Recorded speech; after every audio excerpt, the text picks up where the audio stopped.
Bismillahirrahmanirrahim. Assalamualaikum warahmatullahi wabarakatuh. Jumpa kembali di channel RDS Education. Topik pembahasan cara mudah memahami Entity Diagram Relationship atau IRD, dan langsung praktek merancang IRD LRS dengan exam PP. Sebelum saya lanjutkan pembahasan, jangan lupa selalu memberikan dukungan, subscribe, like, dan notice bellnya agar Anda selalu mendapatkan update video terbaru dari saya. Simbol-simbol dalam IR diagram ya. Pertama ada entity. Ini simbolnya butuh sangkar. Dua ada weak entity. Ini adalah entity lemah dengan simbol butuh sangkar dengan dua garis ya, double. Berikutnya ada relationship yaitu back to path. Berikutnya ada identifying relationship yaitu tanda back to path dengan double garis. Atribut derivatif ini atribut yang putus-putus ya. Berikutnya ada atribut yang biasa ini ya. Berikutnya ada atribut primary key, atribut menjadi kunci. Berikutnya ada atribut multi value, atribut yang mempunyai nilai atribut berikutnya. Berikutnya ada atribut komposit yaitu atribut yang dimana atribut dari atribut lain sebagai atribut gabungan. Nah, di dalam simbol-simbol ini saya akan jelaskan ya dengan penjelasan. Lanjut di sini ya. Komponen IR diagram saat ada pertama entitas ya, entitas atau objek. Ingat ya, entitas atau objek. Suatu kumpulan objek atau sesuatu yang dapat dibedakan atau dapat diidentifikasi secara unik. Nah, pernah saya bahas ya di materi sebelumnya bahwa IR diagram ini kita membangun dari suatu dunia nyata atau real world ke dalam dunia abstrak. Nah, dunia abstrak ini berarti kita menggambarkan dengan simbol-simbol IR tadi. Ya, paham ya sampai sini? Nah, dan kumpulan entitas yang sejenis disebut dengan entity set. Nah, kumpulan-kumpulan entitas yang mempunyai hubungan itu dikatakan sebagai entity set. Contoh misalnya perpustakaan, ada objeknya atau entitasnya anggota, buku, peminjaman, pengembalian, itu ada entitas yang sejenis yang disebut dengan entity set.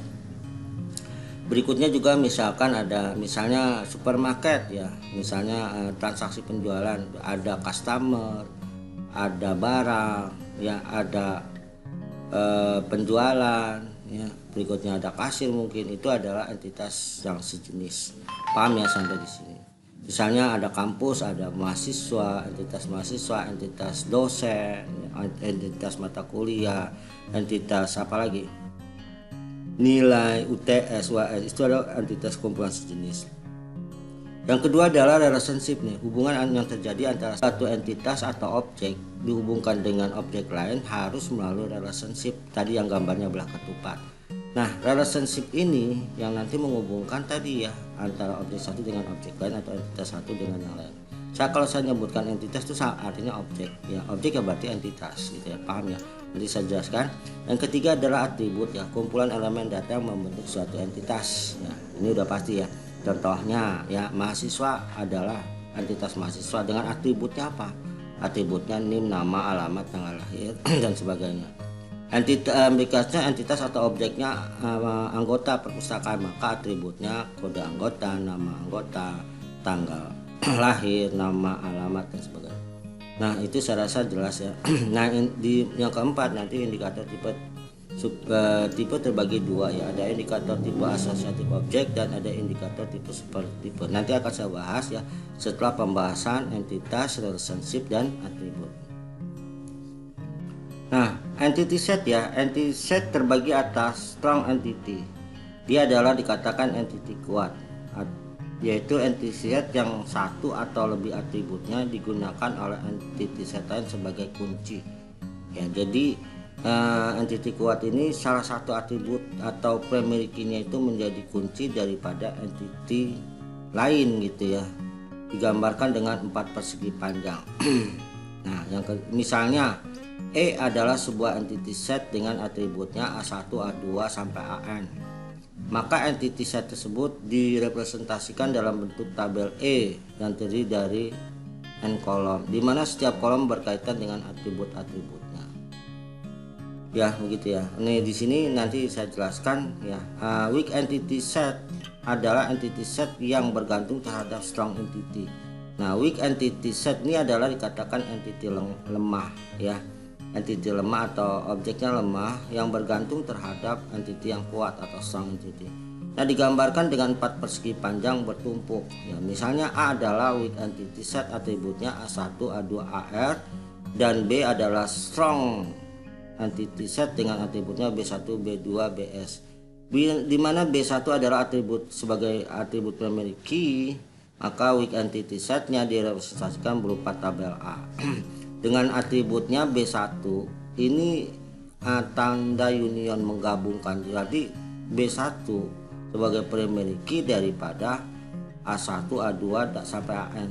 Jadi B1 ini atribut yang mempunyai entity strong kuat ya, dimana A1, A2, AN ini bergantung pada B1. Contohnya biar tidak bingung. Contohnya di sini adalah pegawai ini adalah sebuah entity yang mempunyai atributnya nomor pegawai gitu ya, dan sebagainya, mungkin di sini nama ya. Pegawai dikatakan strong entity atau pegawai ini mempunyai entity kuat melalui atributnya nomor pegawai. Nah, pegawai memiliki, ini double garis belakang ketupat yang menandakan ada relasi bolak-balik, dimana dengan entitinya lemah atau weak entity ya. Weak entity tanggungan ini adalah sebagai weak entity atau entity lemah. Nama, misalnya nama ya, tanggungannya nama ya, terus statusnya gitu ya. Misalnya nama, dia mempunyai tanggungan istri ya, nama istrinya, terus statusnya, terus anak ya, 2 misalnya, berarti statusnya anak pertama, yang kedua. Nah, tanggungan ini dikatakan sebagai weak entity, dia itu bergantung kepada siapa? Kepada nomor pegawai. Nanti kalau misalnya dibuatkan tabel pegawai, berisi nomor pegawai, nama pegawai, tanggal lahir dan berikutnya. Terus di tanggungan ini key-nya siapa? Tetap nomor pegawai, nama istri, nama anak gitu ya. Paham ya sampai sini? Nah, dikatakan bahwa strong sebagai entity kuat melalui atributnya nomor pegawai. Contoh itu ya. Misalnya nih ya, mahasiswa kuliah di kampus A. Di situ mahasiswa dengan atributnya NIM ya, sebagai kunci ya. Dia memberikan kekuatan, misalnya ada atribut lainnya sebagai atribut entity lemah, misalnya mahasiswa memiliki orang tua ya, mempunyai orang tua ya. Di data kampus tersebut mahasiswa mempunyai orang tua. Nah, si mahasiswa itu bisa namanya adalah Andri Salam. Andri Salam ini kuliah di kampus A. Dia ngisi biodata mempunyai orang tua ya, ayah dan ibu. Nah, berarti di sini di tabel orang tua ini dia adalah tabel atau entity weak, entity lemah. Nah, terus mahasiswa ini sebagai entity strong. Nah, ini kontrasi. Nanti dibikin tabel ya. Tabel dari orang tua itu ya, atribut induk mahasiswa. Saya rasa paham ya dengan kata. Saya lanjutkan. Nah, jenis-jenis atribut yang digunakan untuk menentukan suatu entity secara unik ya. Ya pasti ya. Nah, atribut simpel nih, atribut ada lagi nilai yang berganda gitu ya. Contohnya seperti nomor induk pegawai, nama pegawai gitu ya. Itu adalah atribut simpel. Nah, atribut multi value adalah atribut yang memiliki sekelompok nilai untuk setiap insan entity ya. Nah, kita bisa lihat di sini ya, misalnya atribut multi value itu seperti gelar ya.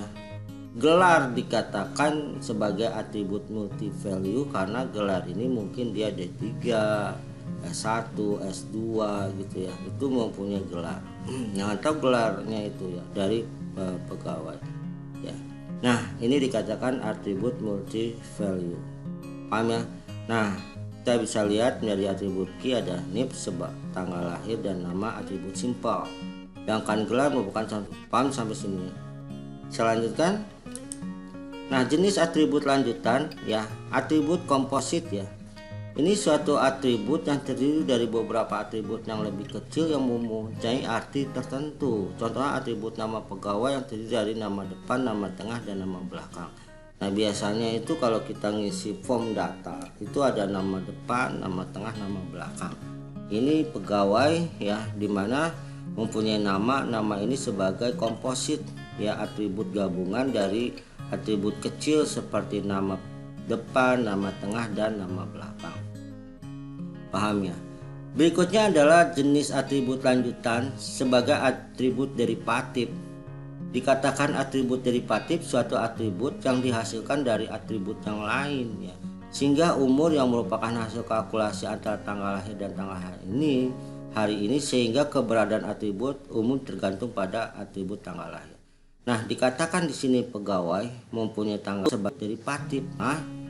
Mengetahui umur ini dari tanggal lahir. Nah, tanggal lahir ini ya, dimana tanggal sekarang ini dikurangi dengan tanggal lahir menjadi atribut umur, dikatakan atribut derivatif. Paham ya sampai sini?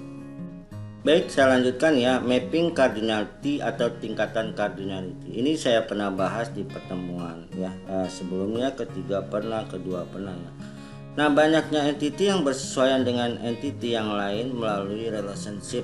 Nah, ini berapa sih tingkat hubungannya antara entity satu yang lain? Apakah dia jenis mappingnya one to one, satu dengan satu, many to one, atau one to many, many to many, banyak dengan banyak ya. Nah, ini ada 3 jenis mapping.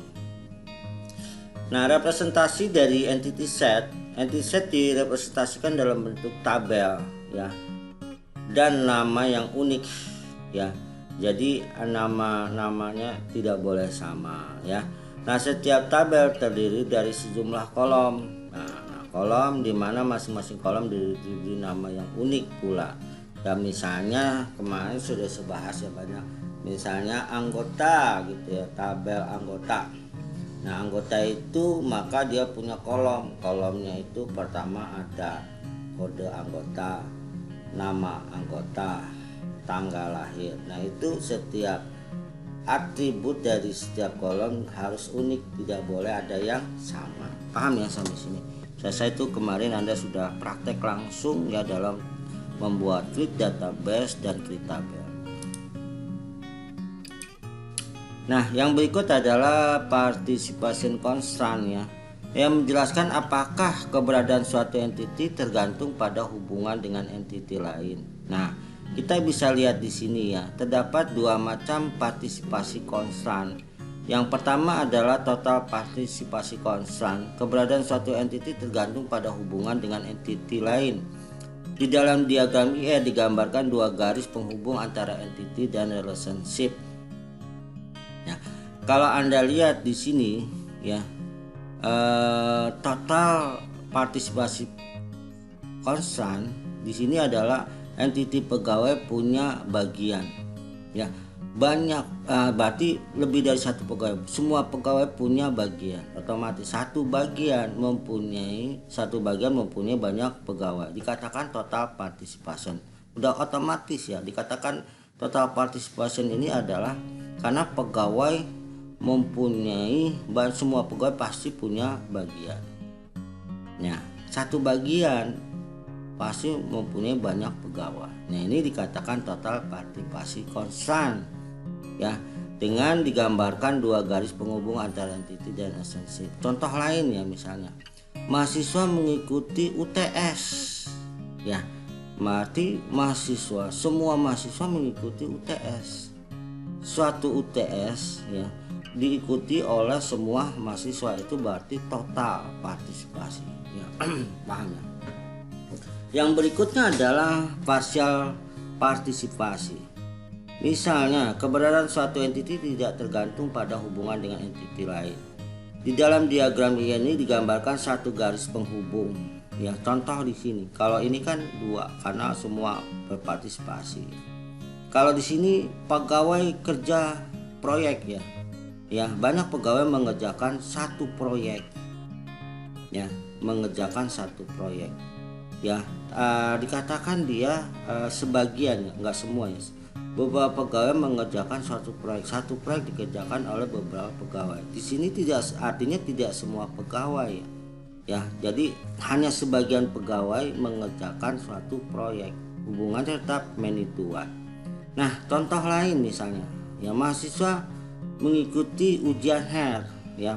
Beberapa mahasiswa mengikuti ujian HER. Nah, dikatakan mahasiswa itu tidak semua mahasiswa mengikuti ujian HER. Kalau dia nilainya D atau E maka dia mengikuti ujian HER. Tapi kalau yang nilainya sudah lulus dia tidak mengikuti ujian HER. Nah, itu dikatakan partial concern. Tidak semua entity yang mengikuti entity lain. Nah, tandanya itu kalau di yang total itu dengan 2 garis. Kalau yang participation ini 2 garis hanya dari relasi pegawai ke kerja. Paham ya sampai sini? Ya, saya jelaskan komponen yang keempat dari IED yaitu ya indikator tipe yang terbagi indikator tipe dan indikator tipe lanjutan, indikator subtipe. Nah, kita bisa lihat di sini ya, indikator tipe associative object berfungsi sebagai suatu objek dan satu relationship ya. Nah, misalnya di sini ya, siswa mendaftar kursus ya. Nah, di sini kita bisa lihat dia berubah menjadi pendaftaran. Nah, siswa mendaftar kursus. Nah, kenapa ini bisa terjadi? Ini ada hubungannya dengan mapping cardinality. Mapping cardinality bukan one to one, bukan one to many, tapi many to many. Yang relationship ini berubah menjadi sebuah menjadi sebuah objek ya. Jadi indikator tipe associative object berfungsi sebagai suatu objek dan suatu relationship. Nah, contohnya di sini mendaftar.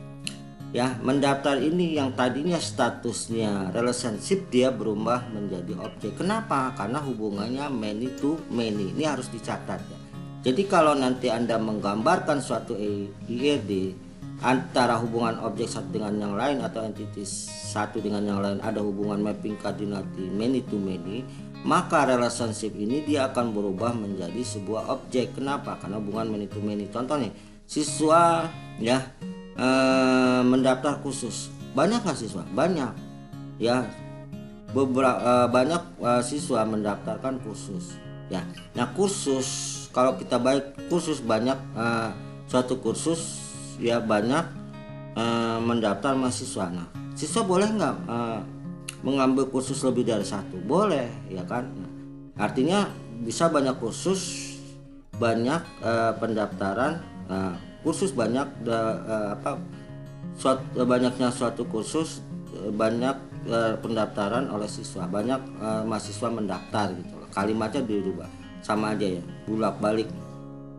Contoh lain misalnya ya, selain ini ya, misalnya apa? Misalnya customer ya, customer membeli barang. Customer itu objek,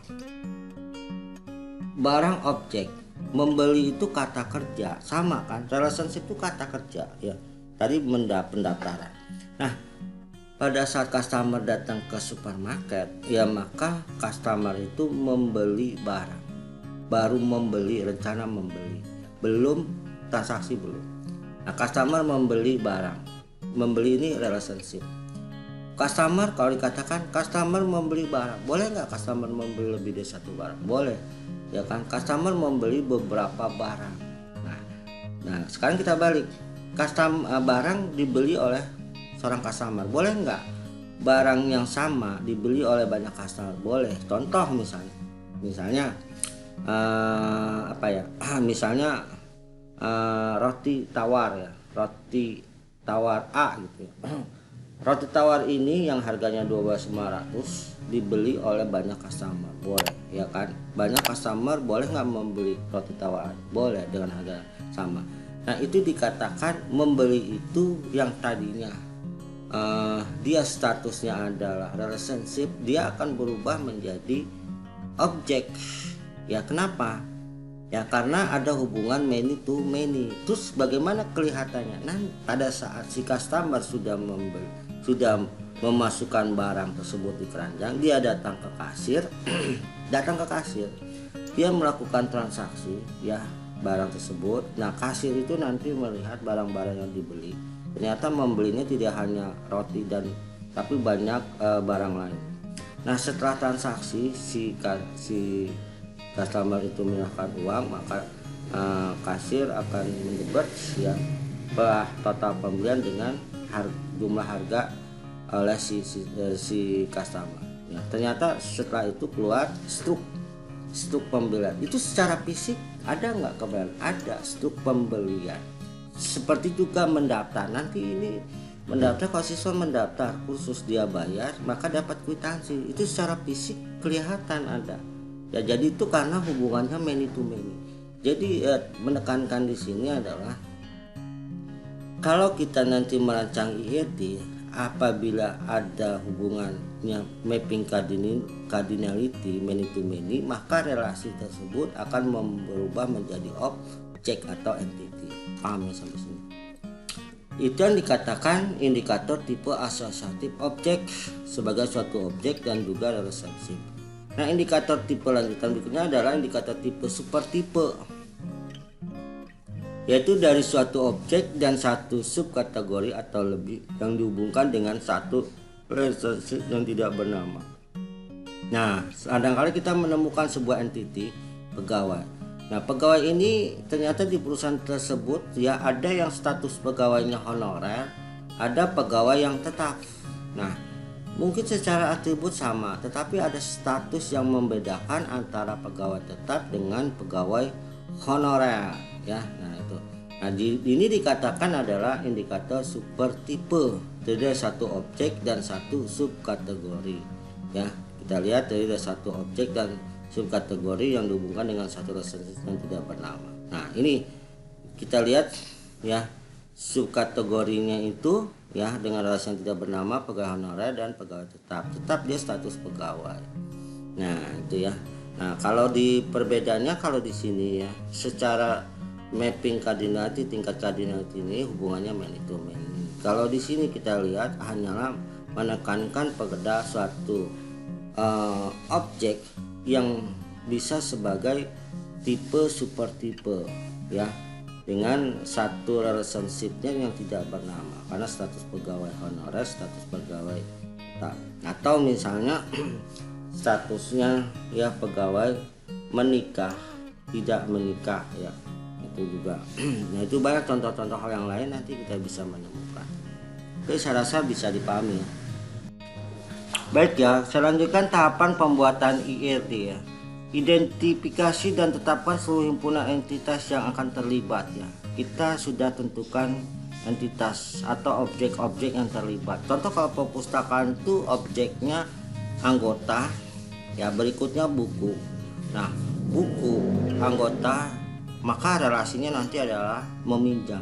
Nah, meminjam itu juga nanti akan berubah karena hubungannya many to many. Seorang anggota bisa meminjam banyak buku, satu buku bisa dipinjam banyak anggota. Itu hubungannya mapping cardinality-nya adalah many to many ya. Nah, nanti kita akan tentukan juga atribut key dari masing-masing himpunan entitas ya. Tadi misalnya tadi entitasnya itu buku, anggota ya, peminjaman, berikutnya pengembalian, juga nanti ada status denda dan sebagainya. Nah, yang berikutnya adalah identitas dan tetapkan seluruh himpunan relasi antar himpunan entitas yang ada beserta forensiknya. Ya, ini juga pernah saya bahas tentang forensiknya adalah sebagai kunci tamu ya. Apabila dia mewakili suatu tabel ke tabel lain, maka status atributnya itu sebagai kunci tamu. Keempat, tentukan derajat kardinalitas relasi untuk setiap himpunan relasi. Nah, itu mapping kardinalitasnya atau berapa banyak hubungan relasi yang terjadi ya setiap himpunan relasi, yaitu antara entitas atau objek dengan entitas atau objek lain melalui sebuah relasi ya. Nah, tahapan berikutnya kelima ya, lengkapi himpunan entitas dan himpunan relasi dengan atribut bukan kunci ya. Itu pasti ya. Entitas misalnya anggota ya. Nah, kalau kuncinya kode anggota, yang bukan kunci nama, alamat, tanggal lahir, itu dilengkapi dengan atribut bukan kunci. Buku, kode buku kunci, nama buku, ya jenis buku, penerbit, pengarang, itu adalah atribut bukan kunci dan seterusnya. Ya, oke, tahapan pembuatan IRD. Nah berikutnya setelah IRD kita lalu masuk istilahnya adalah Logical Record Structure atau LRS. LRS ini representasi dari struktur record pada tabel yang terbentuk dari hasil relasi antara himpunan entitas ya. Nah menentukan kardinalitas jumlah tabel dan foreign key-nya adalah one to one ya. Supir, kemudi, taksi ya. Gambar di atas menunjukkan relasi kardinalitas satu dengan satu ya. Karena satu supir mengemudi satu taksi hanya dikemudikan oleh satu supir gitu ya. Hubungannya adalah one to one. Nah supir bisa mengemudikan taksi ya, tidak bisa nih banyak supir mengemudikan satu taksi, logikanya nggak mungkin ya kan. Pada saat dijalankan taksi itu oleh satu supir, atau banyak taksi dikemudikan oleh seorang supir, ya juga nggak bisa logikanya. Dia hubungannya adalah one to one ya. Nah, relasi one to one akan membentuk dua tabel yaitu tabel supir dan tabel taksi. Nomor supir, nama, alamat, nomor taksi, nomor pol, merek, tipe. Nah, BRS yang terbentuk sebagai berikutnya. Nomor supir ya. Maka ini nomor supir, dia masuk ke tabelnya si taksi tersebut ya. Nah, ini nomor supir, ini taksinya. Nah, di sini dia sebagai foreign key ya, sedangkan di atribut nomor supir sebagai foreign key kunci tamu, sedangkan primary key-nya adalah nomor taksi. Sedangkan di tabel supir nomor supir sebagai primary key, atau notasi ini nomor taksi ya ke supir, misalnya tabel taksi ke supir, relasinya mau yang ini. Nah atribut nomor taksi jadi primary key di tabel taksi, pada saat dia direlasikan ke tabel supir dia menjadi foreign key kunci tamu. Ini pernah saya contohkan ya. Jadi kalau nomor primary key ini kan yang mewakili identitas si atribut si entitas atau objek taksi ya, atribut kuncinya mewakili nomor taksi. Nomor supir yaitu mewakili identitas dari tabel supir. Paham ya sampai sini? Nah, yang berikutnya hubungan one to many. One to many ini dosen membimbing kelas ya. Nah, kalau kita lihat di sini satu dosen membimbing satu kelas ya. Bisa lagi satu dosen membimbing banyak kelas, bisa nggak? Bisa ya. Satu dosen membimbing satu kelas bisa, satu dosen membimbing banyak kelas, berarti hubungannya one to many. Kalau kita balik, banyak kelas dibimbing oleh seorang dosen, bisa ya kan. Tapi bisa nggak banyak kelas dibimbing oleh banyak dosen? Nggak bisa. Karena apa? Karena dosen yang ditunjuk ini dia itu khusus untuk membimbing beberapa kelas, tidak boleh banyak dosen. Nah di sini adalah hubungannya one to many. Gambar ini menunjukkan relasi dengan kardinalitas one to many ya, karena satu dosen membimbing banyak kelas dan satu kelas hanya dibimbing oleh satu dosen gitu ya. Relasi 1M ini akan membentuk dua tabel ya, tabel dosen ini nama, alamat, tabel kelas jurusan, semester, jumlah mahasiswa. Nah di sini LRS yang terbentuk sebagainya. Jadi kalau dia tabel dosen ini nanti dia masuk ke dalam tabel kelas, maka dia sebagai foreign key kunci tamu ya. Sedangkan boleh nggak dibalik ya? Nah ini nggak bisa kalau misalnya dia hubungannya tadi one to many. Jadi nggak bisa misalnya ini tabel kelas, ini dosen gitu ya. Jadi nomor kelas dosen. Jadi dia hubungannya one to many ya. Jadi di sini jadi hubungan relasi yang terbentuk ya seperti ini ya. Nah ini yang hubungannya one to many. Nah, kalau kita bisa lihat di sini yang relasinya many to many, banyak to banyak ya. Nah, gambar di atas menunjukkan relasi dengan kardinalitas many to many ya. Satu mahasiswa bisa belajar banyak mata kuliah, iya. Satu mata kuliah bisa dipelajari oleh banyak mahasiswa. Ya, benar ya kan? Mahasiswa banyak dan mata kuliah banyak. Banyak mahasiswa ya belajar banyak mata kuliah. Banyak mata kuliah ya, banyak mata kuliah yang mengajari banyak mahasiswa gitu ya. Coba. Nah kita lihat ya tabel nilai NIM, kode mata kuliah nilai menggunakan super key atau composite key gitu ya. Nah, kita lihat di sini yang LRS yang terbentuk ya, NIM ya, NIM, berikutnya kode mata kuliah. Nah, ini nilai. Biasanya dia sebagai foreign key biasanya ada kode nilai ya, kode nilai. Nah, dia tetap sebagai kunci tamu, NIM sebagai kunci tamu, kode mata kuliah sebagai kunci tamu. Nah, ini LRS lanjutan ya. Itu. Nah, saya rasa cukup jelas ya untuk hubungan LRS, yaitu logika record structure ya, di sini record structure ya, logika record structure. Nah, ini dia berfungsi untuk relasi yang menentukan itu many. Saya cukup jelas ya untuk materi ini.